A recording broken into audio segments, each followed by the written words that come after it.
I want to talk a little bit about how you think about the problems you're solving, especially in the context of a development company.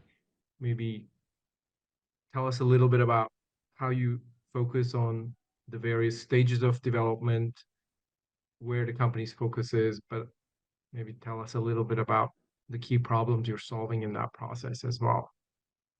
Okay.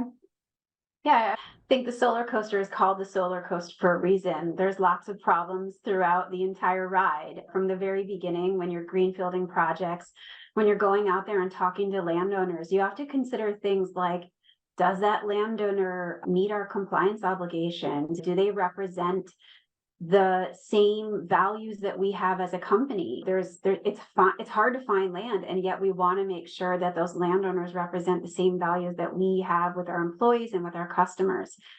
It's also harder to do development these days. From a community engagement perspective, you have a lot of interested parties to understand how we're using the land. We are competing for land with things like urbanization and industrialization. There's a lot of, in America loses 2,000 acres of farmland to low density, inefficient urban sprawl. And that's each day. Now imagine what people are saying about solar. They're saying things like, oh, you're taking away prime farmland. But actually what Lightsource does specifically is we actually work with our landowners to benefit from the thousands of acres that are sitting there for 40 years. We're actually improving the quality of that land. We're putting in friendly pollinator seed. We're also creating safe havens for wildlife. So there's actually a lot of opportunities to give back to the community as it relates to the environment. And then from the community, from a jobs perspective, as you move into construction of the projects, you're creating tons of jobs. You're creating jobs that are oftentimes the same employees are locally sourced. They're construction workers, they're solid jobs with good pay, and they're able to work on that project and then move to another project. We have several projects in Indiana, for instance, and some of our construction workers move from one project to the next.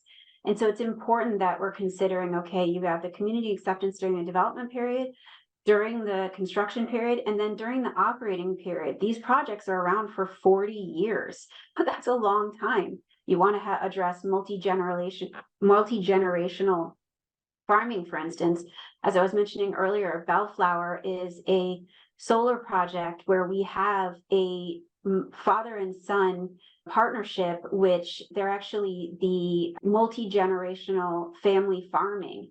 And one of the things that I think is really cool about is that the grazer that's doing the sheep farming, he didn't actually ever have grazing before, but he said, you know what, I'm really interested. He actually had a shearing business, and he said, you know what, I'm really interested in the grazing business. And so he has a farm right down the road. We said, great, you can manage our sheep for us. And that's an example of now his multi-generational family farm has longevity to it and a consistent revenue stream that he may not have had before. And then from the honey production side, I was mentioning, we have this father-son family relationship where they have a store a few miles down the road from the Bellflower site, and yet they're using all this great pollinator, thousands of acres of land where they can then help their bees. And now we have honey coming out. We've always had honey since early on with Lightsource, but it's really fun now that we have US-based honey coming out. And I don't know, it's just a really interesting way to involve the community in not just the early stages of development, but all the way through to the operations.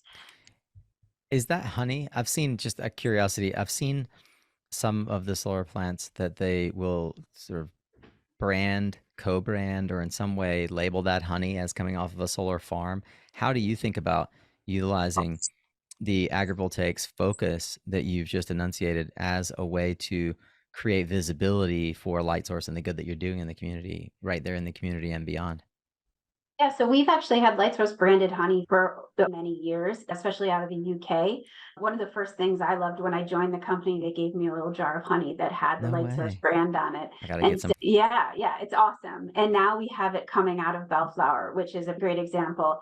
I named that project. It's really fun for me to be like, okay, was one of the first projects I worked on for Lightsource. I named it after the state flower of Indiana. I worked with the off taker, which we haven't even talked about, but the products and working with our customers. But at the end of the day, it's fun to now see that the flowers on that site and the other pollinator friendly seeds are actually creating honey for communities and for our customers. It's definitely available. Happy to send you some.